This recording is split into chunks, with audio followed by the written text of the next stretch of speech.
And welcome back. And they were some of the enduring images of the pandemic. And as you look at some of these pictures all around us, it is probably bringing back a flood of memories. Yeah, it was on one hand horrible, but in terms of human kindness and working together, it was rather profound as well. If you lived in New York City, you probably remember the eerily empty streets and the sounds of sirens wailing all day and all night. And if you lived in the suburbs, you probably remember those drive-through testing centers that were set up. Sometimes people waiting hours just to get swabbed. And as the days and months passed on and we soldiered on, we started to emerge from our homes, socially distant, of course. And it may have felt like time was standing still, but we still celebrated birthdays, graduations, and we found ways to visit loved ones. And then all along, first responders, doctors, nurses, EMTs, really all essential workers, well, they became our superheroes. So we wanted to take a minute right now to revisit some of the men and women we introduced to you 5 years ago.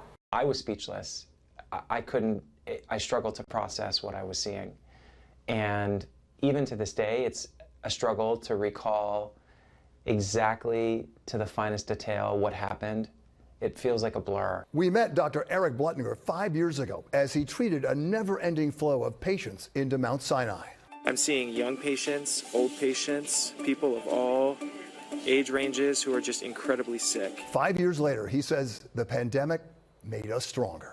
It can be a very painful period to look and think back on, but we feel more connected as a society for having been through it. And we all remember Sandra Lindsay. She too witnessed the horrors at the hospital. The patients were just pouring in, gasping for air, and begging for us to save their lives. She used that as inspiration to be the first American to roll up her sleeve and get vaccinated. I was not scared at all. What I was scared of is the virus, not the vaccine. Since then, more than 270 million more people around the world got at least one dose of the vaccine. Thank you. Bye-bye. Take care. Come and visit. For others, like Pastor Benjamin Thomas from Long Island, well, he's thankful to be alive. He racked up some grueling medical statistics: on a ventilator for 54 days and 6 weeks in a medically induced coma. I was basically dead a couple of times. Today, what he went through inspired others, and he says he finds strength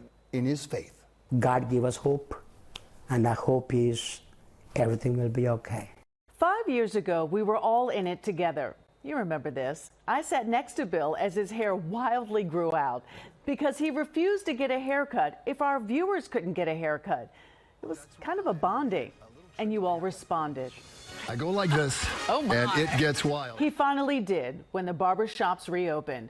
And we caught up with the man who finally did give him a cut. And he says his shop still isn't the same all of these years later.